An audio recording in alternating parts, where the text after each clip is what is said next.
Bismillahirrahmanirrahim. Assalamualaikum warahmatullahi wabarakatuh. Allahumma sholli ala Muhammad wa ala ali Muhammad. Langsung saja kita ke ceritanya. Abu Nawas ditantang raja. Jawabannya bikin semua terdiam. Pernah nggak sih kamu dengar cerita tentang orang yang ditantang melakukan sesuatu yang mustahil, tapi justru jawabannya bikin semua orang melongo? Nah, itulah cerita yang terjadi sama Abu Nawas kali ini. Ceritanya dimulai di suatu pagi yang panas ketika raja tiba-tiba memanggil Abu Nawas ke istana dengan nada yang jujur aja agak mencurigakan. Istana Baghdad hari itu ramai bukan main. Pasukan pengawal berjajar rapi. Para menteri mondar-mandir dengan wajah serius, dan di tengah singgasana Raja Harun al-Rasyid duduk dengan senyum yang entah kenapa kelihatan penuh rencana.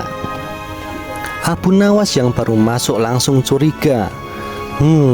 Ini senyum mau ngasih hadiah atau mau ngejebak batinnya. Abu Nawas, panggil sang raja lantang. Suaranya menggelegar memenuhi aula istana. Semua orang langsung diam. Mata mereka mengarah ke sosok kurus dengan sorban lusuh itu. Abu Nawas cuma nyengir sambil menunduk memberi hormat. Aku punya sebuah tantangan untukmu, lanjut sang raja. Tantangan ini belum pernah ada orang yang bisa menyelesaikannya. Kalau kau berhasil, aku akan memberimu emas sebanyak yang kau mau. Tapi kalau kau gagal, kau akan menerima hukuman yang sudah aku siapkan. Mendengar kata hukuman, Abu Nawas refleks menelan ludah. Tapi ia juga tahu setiap tantangan dari raja biasanya bukan tantangan biasa. Kadang konyol, kadang licik, kadang jebakan. Dan kalau dia salah langkah, tamatlah riwayatnya. Apa tantangannya, Baginda? Tanya Abu Nawas dengan suara yang dibuat tenang. Walau di dalam hatinya berdebar, sang raja menatapnya lama. Lalu berkata pelan, buatlah aku diam. Buatlah aku terdiam. Tapi kau tidak boleh menyentuhku, tidak boleh mengancamku, dan tidak boleh membuatku marah. Semua yang ada di ruangan langsung ternganga. Tantangan itu terdengar sederhana, tapi justru mustahil. Raja Harun al-Rasyid terkenal dengan mulutnya yang cerewet dan komentarnya yang gak pernah habis. Bahkan di saat tidur pun kadang dia ngomong.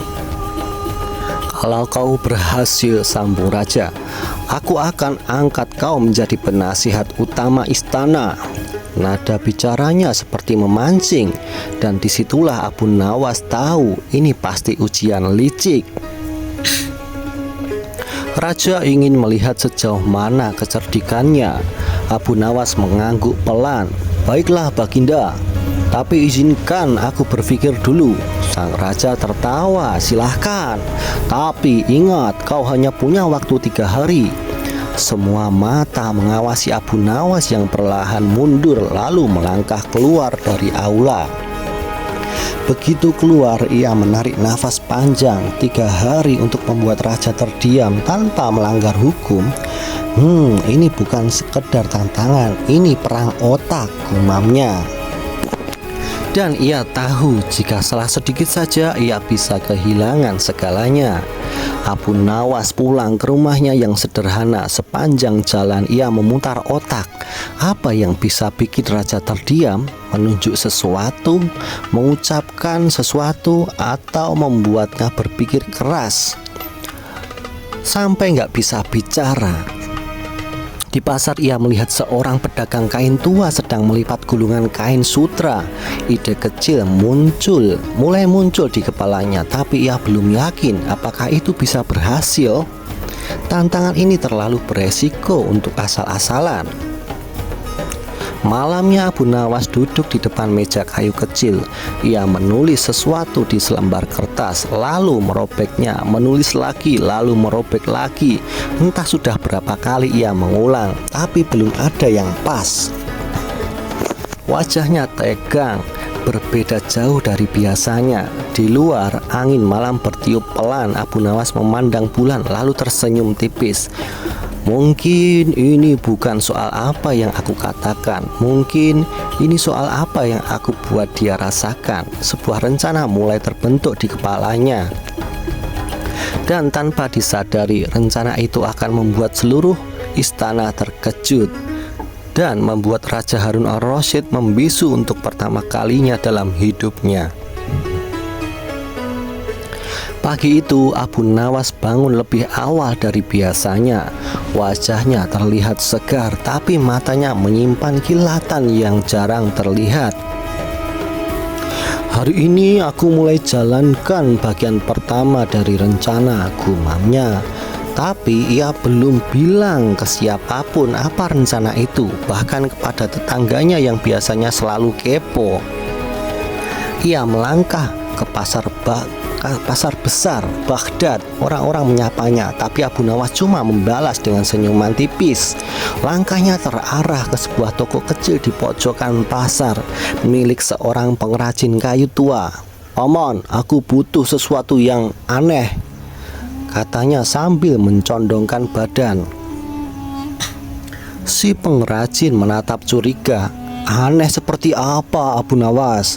Abu Nawas hanya berbisik di telinganya. Wajah pengrajin itu langsung berubah antara bingung dan penasaran. "Untuk apa ini?" tanya si paman. Abu Nawas hanya menjawab, "Kalau berhasil kau akan jadi saksi bisu sejarah." Selesai dari pasar, Abu Nawas kembali ke rumah membawa sebuah karung kecil. Karung itu ia simpan rapat-rapat di bawah ranjang. Siapapun yang melihat pasti mengira itu cuma barang biasa. Tapi bagi Abu Nawas, karung itu adalah kunci untuk membuat raja terdiam.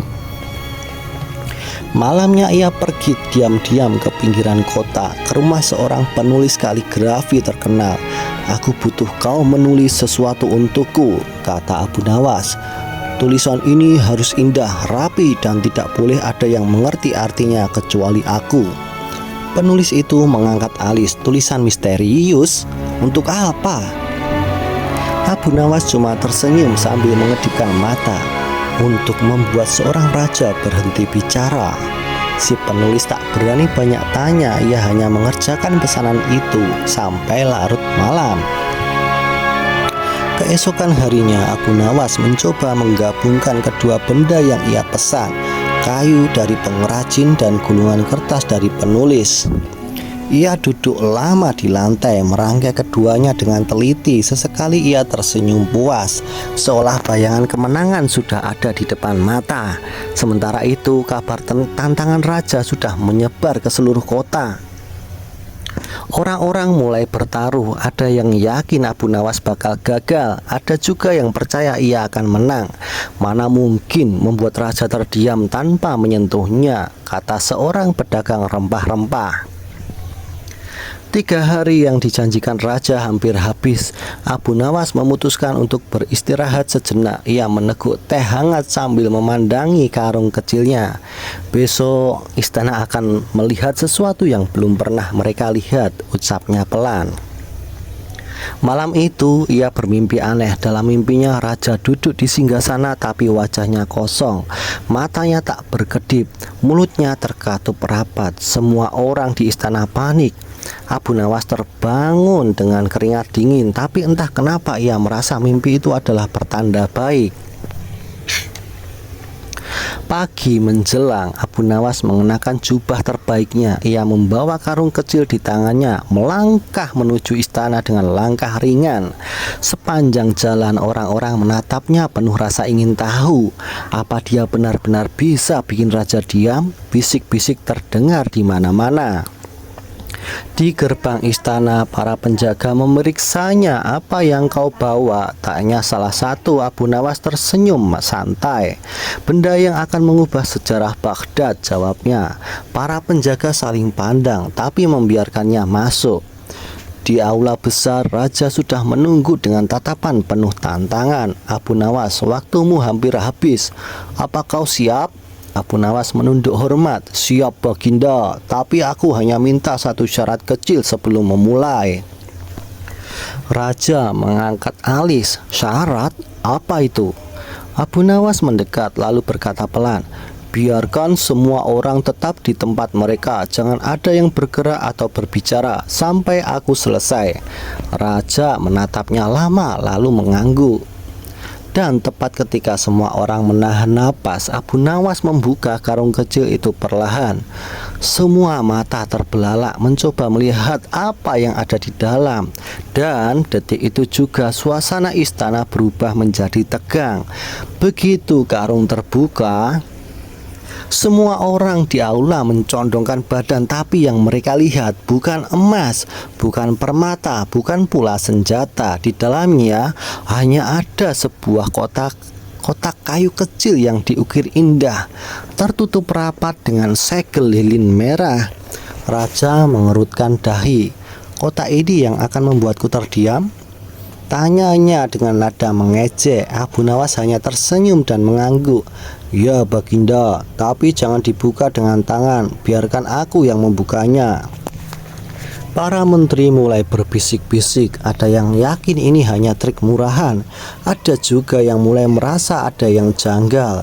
Abu Nawas menaruh kotak itu di meja panjang di depan singgasana lalu mundur beberapa langkah.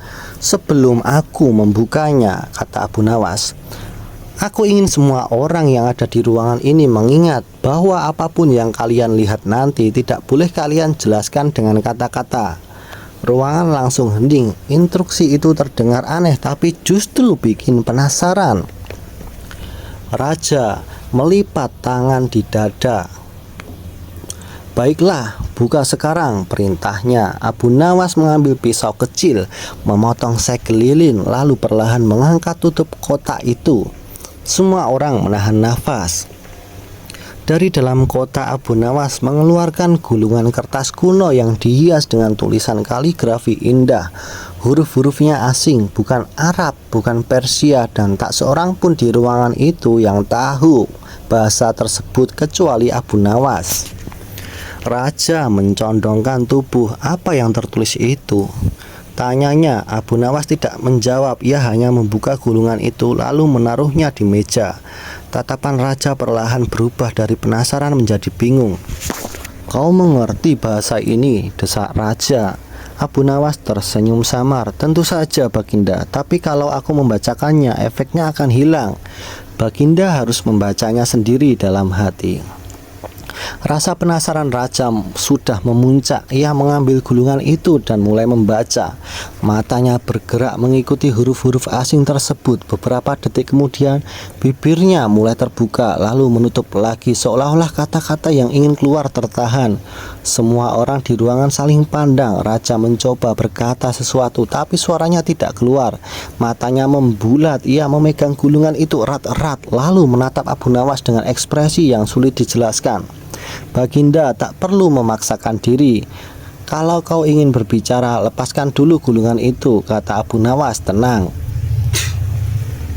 Tapi raja tidak melepaskannya. Ia hanya terdiam, seakan terperangkap dalam pikirannya sendiri. Beberapa menteri mulai panik. Apa yang kau lakukan pada raja? Seru salah satu. Abu Nawas menjawab santai.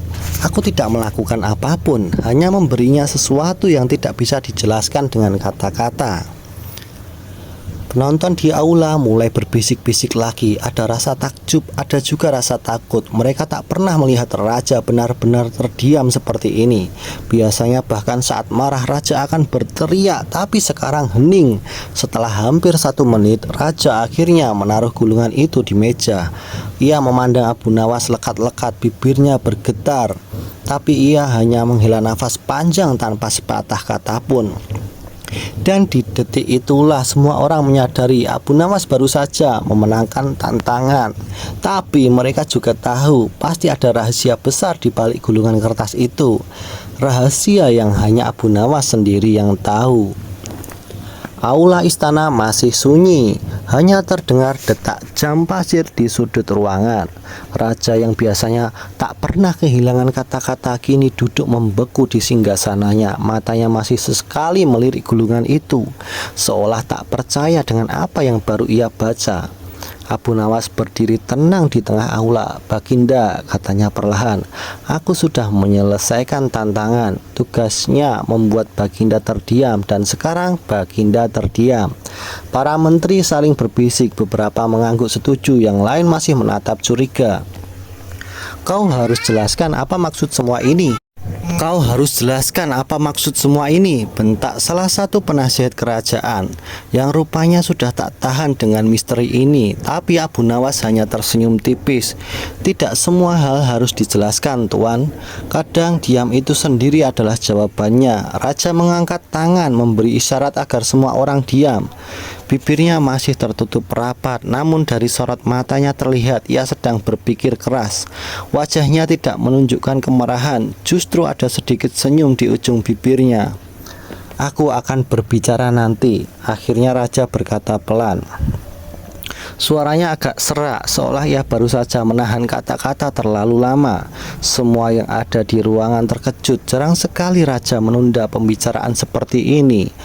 Abu Nawas membungkuk hormat. "Kalau begitu, izinkan hamba undur diri. Gulungan itu boleh tetap di sini kalau Baginda ingin menyimpannya."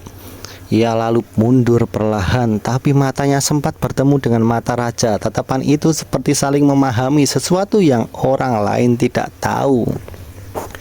Begitu Abu Nawas keluar dari aula, beberapa menteri langsung mengerubungi raja. "Baginda, apa sebenarnya isi gulungan itu?" tanya mereka. Raja hanya tersenyum tipis, tapi tidak menjawab. Ia malah memegang gulungan itu erat-erat. Di luar istana, Abu Nawas berjalan santai melewati kerumunan warga yang sudah menunggu. "Bagaimana Abu Nawas? Berhasil?" tanya seorang pedagang kurma. "Apakah berhasil?" Abu Nawas hanya mengangguk. "Tapi ingat, kemenangan terbaik adalah yang tidak semua orang tahu caranya." Anak-anak kecil mengikuti langkahnya sambil bertanya, "Pak Abu, apa di gulungan itu ada mantra sihir?" Abu Nawas tertawa lebar. "Kalau aku jawab, kalian jadi nggak penasaran lagi dong," kata Abu Nawas. Malam itu di rumahnya, Abu Nawas duduk sendirian sambil menatap secangkir teh hangat. Di tangannya ada sebuah gulungan kertas lain mirip dengan yang ia berikan pada raja, tapi bukan salinan. Ini adalah naskah aslinya. Ia membuka gulungan itu perlahan. Huruf-huruf misterius menari di atas kertas, membentuk pesan yang hanya bisa dimengerti oleh orang yang tahu rahasia kuncinya. Dan kunci itu hanya Abu Nawas yang tahu. Ternyata tulisan itu bukanlah bahasa asing dari negeri yang jauh. Itu adalah rangkaian simbol yang jika dibaca oleh orang yang tidak tahu polanya akan membuat otak mereka sibuk menebak-nebak maknanya sampai mereka lupa untuk berbicara. Abu Nawas tersenyum puas. Kadang cara membungkam orang bukan dengan kekerasan, tapi dengan membuat mereka sibuk di kepalanya sendiri. Ia lalu menutup gulungan itu dan menyimpannya di lemari kayu kecil.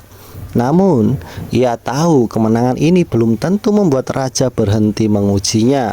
Justru sebaliknya, ia merasa raja akan mencari tantangan baru yang lebih sulit lagi. Tapi untuk malam ini ia membiarkan dirinya menikmati kemenangan kecil ini. Di kejauhan lonceng istana berbunyi, dan entah mengapa Abu Nawas merasakan firasat tantangan berikutnya mungkin akan jauh lebih berbahaya. Dan kali ini bukan sekedar permainan kata. Tantangan kedua yang berbahaya. Baru 3 hari Abu Nawas menikmati ketenangan di rumahnya. Tiba-tiba seorang utusan kerajaan mengetuk pintunya keras-keras. "Abu Nawas, raja memanggilmu ke istana, sekarang juga." Suaranya tergesa membuat Abu Nawas langsung merasa firasatnya benar. Tantangan ini belum selesai. Sepanjang jalan menuju istana, Abu Nawas mencoba menebak-nebak apalagi yang diinginkan raja. Emas, jawaban teka-teki, atau jebakan yang lebih licik. Tapi tatapan serius para penjaga di gerbang membuatnya yakin kali ini taruhannya lebih tinggi. Di aula besar, Raja Harun al-Rasyid duduk tegak. Kali ini ia tidak tersenyum, wajahnya serius, seperti hendak membicarakan urusan negara. "Abu Nawas," katanya pelan, Tantangan pertamamu memang membuatku terdiam, tapi sekarang aku ingin melihat apakah kau bisa membuat seluruh istana terdiam. Abu Nawas mengerjap. Seluruh istana, Baginda? Maksudnya semua orang yang ada di sini? Raja mengganggu. Raja mengangguk. Ya, dari para menteri, prajurit, pelayan, sampai pengawal, tidak ada satupun yang boleh bersuara selama 1 jam penuh. Dan tentu saja kau tidak boleh mengancam atau memaksa. Tantangan itu terdengar mustahil. Istana adalah tempat yang sibuk dengan ratusan orang yang selalu bergerak dan berbicara. Menyuruh semuanya diam selama 1 jam tanpa paksaan, bahkan raja pun belum pernah melakukannya. Para menteri mulai tersenyum sinis, mengira Abu Nawas kali ini akan kalah. Ini mustahil, bisik salah satu dari pengawal. Dia mungkin bisa membungkam raja, tapi tidak seluruh istana. Tapi Abu Nawas hanya menunduk hormat. Baiklah, Baginda, izinkan saya mencoba. Raja melipat tangan. Kau punya waktu 3 hari lagi. Gunakan dengan bijak. Abu Nawas mengangguk lalu melangkah keluar istana dengan pikiran yang sudah mulai berputar. Membuat 1 orang diam itu mudah, tapi ratusan orang, aku butuh trik yang lebih besar. Di pasar, Abu Nawas mulai mengumpulkan benda-benda aneh. Beberapa cermin besar, kain hitam panjang, dan sebuah lonceng kuno dari toko barang antik. Orang-orang bertanya-tanya, tapi ia hanya menjawab singkat, persiapkan dirimu, kota ini akan melihat pertunjukan yang belum pernah ada. Malamnya ia mengunjungi rumah seorang pemain musik buta yang terkenal di Baghdad. Aku butuh bantuanmu, kata Abu Nawas. Tapi yang akan kita mainkan bukan musik biasa. Pemain musik itu tersenyum penasaran. Kalau dari kau, aku percaya ini pasti gila.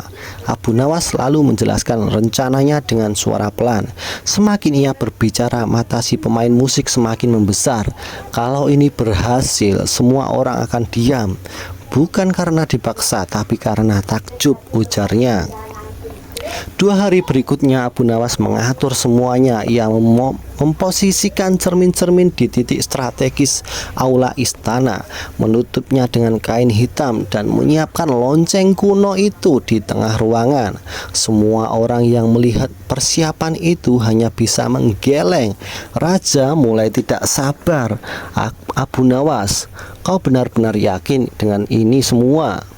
Abu Nawas tersenyum santai. Baginda, kadang keheningan datang bukan dari perintah, tapi dari rasa ingin tahu yang terlalu besar. Akhirnya, hari yang ditentukan pun tiba. Seluruh istana berkumpul di aula besar. Suasana ramai, orang-orang berbicara, tertawa, bahkan saling berteriak memanggil. Raja duduk di singgasana, menunggu tanda dimulainya tantangan. Abu Nawas berdiri di tengah aula. Ia mengangkat tangan dan berkata, 1 jam ke depan aku akan menunjukkan sesuatu yang hanya bisa kalian lihat sekali dalam hidup. Kalau kalian berbicara, kalian akan melewatkannya. Orang-orang mulai saling pandang penasaran. Lalu perlahan Abu Nawas menarik kain hitam penutup cermin pertama. Sesuatu yang memantul di permukaannya membuat semua orang langsung terdiam, dan tidak satu pun yang mengucapkan kata-kata. Begitu kain hitam penutup cermin pertama ditarik, suasana aula berubah total. Semua percakapan mendadak terhenti. Orang-orang menatap bayangan mereka sendiri di cermin, tapi bukan bayangan biasa.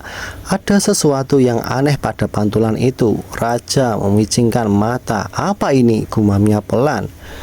Di cermin itu setiap orang yang melihat pantulannya akan melihat dirinya memakai pakaian yang sama sekali berbeda, pakaian yang belum pernah mereka miliki, bahkan ada yang tampak seperti raja atau ratu.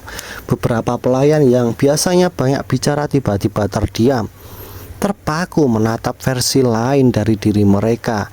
Mereka seolah takut kalau berbicara, bayangan itu akan menghilang. Abu Nawas tidak berhenti di situ. Ia berjalan ke cermin kedua, menarik kain hitamnya. Kali ini pantulan yang terlihat bukan hanya diri mereka, tapi diri mereka 10 tahun ke depan. Ada yang tampak lebih tua, ada yang tampak sakit, ada juga yang terlihat kaya raya.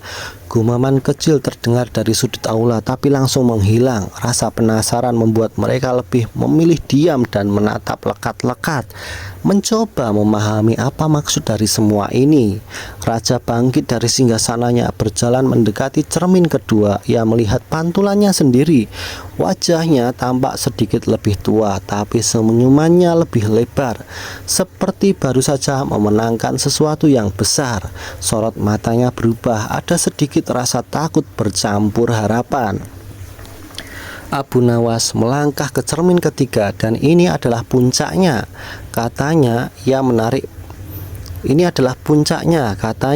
Ia menarik kain penutupnya perlahan.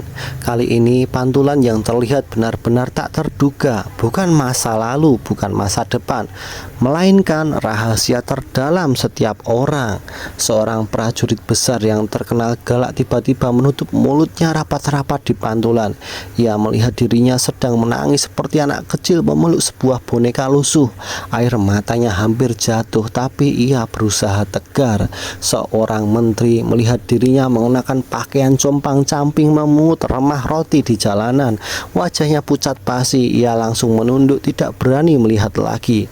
Abu Nawas tahu persis orang yang melihat rahasia terdalam dirinya sendiri akan memilih diam, karena kata-kata terasa terlalu lemah untuk menjelaskannya. Di tengah keheningan itu, seorang pemain musik buta yang sudah diajak Abu Nawas sebelumnya mulai membunyikan lonceng kuno di tengah ruangan. Suaranya nyaring tapi lembut, seakan menembus hati setiap orang. Bunyi lonceng itu bergaung di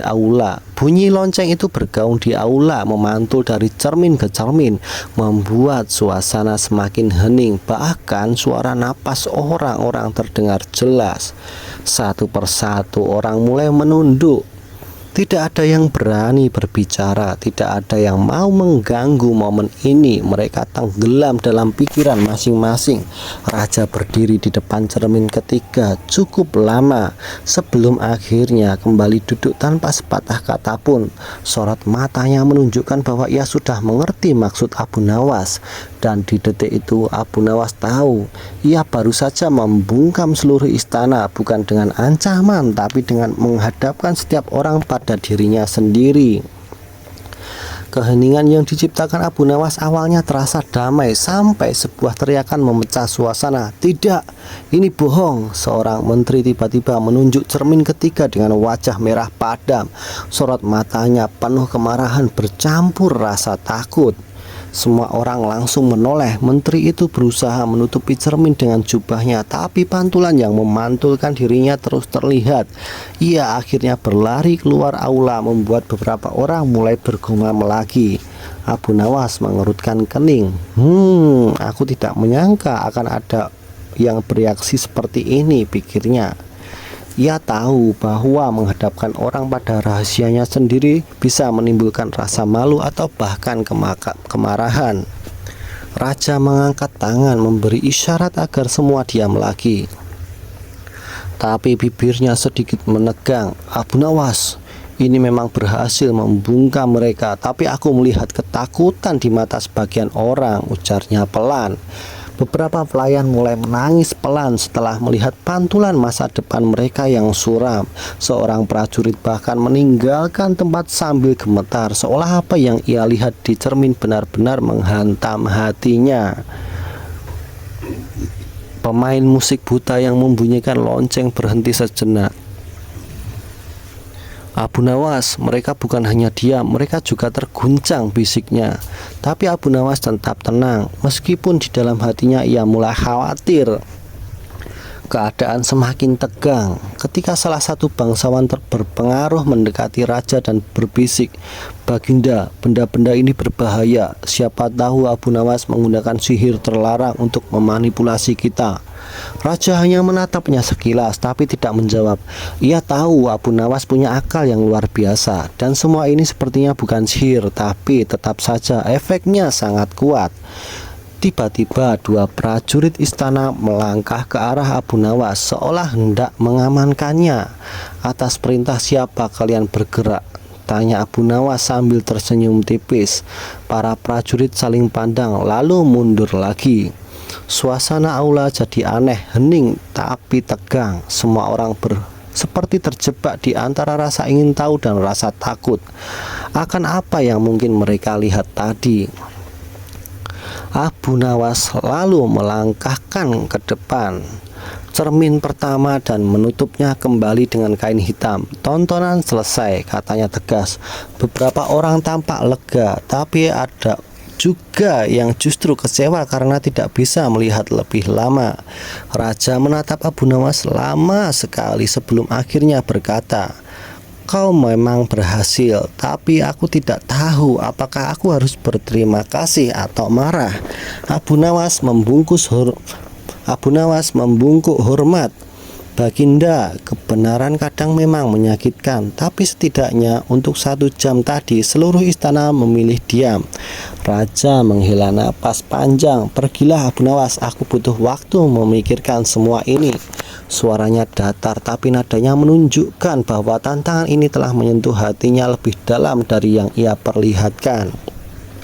Abu Nawas berjalan keluar dari aula, meninggalkan keheningan yang kini bukan lagi karena rasa kagum, melainkan karena semua orang sedang bergulat dengan pikirannya sendiri. Keesokan harinya Abu Nawas duduk santai di beranda rumahnya sambil menyeruput kopi. Ia mengira semua sudah selesai sampai seekor merpati pembawa pesan datang dari istana. Isinya singkat, "Datanglah, aku ingin bicara." Saat tiba di istana, Abu Nawas melihat Raja Harun al-Rasyid duduk sendirian di taman belakang, jauh dari keramaian. Tak ada pengawal, tak ada menteri, hanya mereka berdua. "Abu Nawas," kata Raja pelan, "aku sudah memikirkan tantangan itu semalaman. Aku ingin tahu bagaimana kau membuat cermin-cermin itu menampilkan hal-hal yang berbeda pada setiap orang." Abu Nawas tersenyum samar. "Baginda, cermin itu sebenarnya biasa saja. Yang luar biasa adalah apa yang ada di kepala mereka saat melihatnya." Raja mengerutkan kening. "Maksudmu?" Abu Nawas mencondongkan tubuh. "Manusia melihat apa yang paling mereka pikirkan atau yang paling mereka takutkan. Cermin itu hanya memantulkan bayangan, imajinasi mereka lah yang menambahkan sisanya." Raja terdiam. Ia menatap langit sebentar lalu tertawa kecil. "Jadi selama ini aku membungkam seluruh istana bukan dengan sihir, tapi dengan pikiran mereka sendiri." Abu Nawas mengangguk. "Ya Baginda, pikiran adalah penjara paling senyap dan juga penjaga rahasia paling kuat." Raja menghela nafas lalu tersenyum lebar. "Baiklah, kau telah membuat seluruh istana diam selama 1 jam tanpa paksaan. Itu artinya kau menang lagi." Abu Nawas membungkuk hormat. "Terima kasih Baginda. Tapi kemenangan ini bukan milik saya, ini milik rasa ingin tahu mereka yang lebih besar dari keinginan untuk bicara." Raja bangkit berdiri. "Kau tahu Abu Nawas, aku sebenarnya menantangmu bukan untuk membuatmu gagal, tapi untuk melihat apakah otakmu masih setajam dulu." Abu Nawas tertawa kecil. "Kalau begitu Baginda tak perlu khawatir. Selama dunia ini penuh orang penasaran, akal saya akan terus bekerja." Mereka berjalan bersama menuju aula istana. Di sepanjang lorong, Abu Nawas melihat beberapa pelayan dan prajurit masih menatapnya dengan campuran kagum dan cemas. Mungkin mereka belum sepenuhnya melupakan apa yang mereka lihat di cermin. Sebelum berpisah, Raja menepuk bahunya. "Hati-hati Abu Nawas. Permainan pikiran bisa lebih berbahaya daripada pedang." Abu Nawas hanya tersenyum. "Itulah sebabnya saya selalu memainkannya dengan hati-hati Baginda." Abu Nawas pun pulang meninggalkan istana dengan langkah ringan. Di kepalanya ia sudah merancang ide gila berikutnya karena ia tahu cepat atau lambat Raja akan menantangnya lagi. Dan di kota Baghdad, cerita tentang cermin Abu Nawas mulai menyebar dari mulut ke mulut, membuat semua orang penasaran tapi juga sedikit takut kalau suatu hari mereka berdiri di depannya. Gimana nih menurut kalian cerita Abu Nawas kali ini? Tantangannya super unik. Ya, sampai bisa bikin raja dan seluruh istana terdiam. Kalau kalian suka cerita kayak gini, jangan lupa untuk like video ini, subscribe channelnya, dan aktifkan lonceng notifikasinya biar kalian nggak ketinggalan cerita seru lainnya. Terus aku pengen tahu nih, dari kota mana saja kalian yang sudah menonton sampai part terakhir ini? Tulis di kolom komentar ya. Siapa tahu ada yang punya cerita seru atau teori unik soal Abu Nawas dan tantangan raja ini. Oh iya, jangan lupa juga untuk share video ini ke teman-teman kalian yang suka cerita penuh teka-teki dan kejutan. Semoga kita selalu sehat dan selalu punya akal cerdas seperti Abu Nawas. Sampai ketemu di cerita berikutnya teman-teman. Assalamualaikum warahmatullahi wabarakatuh. Jangan lupa sholat dan sholawat.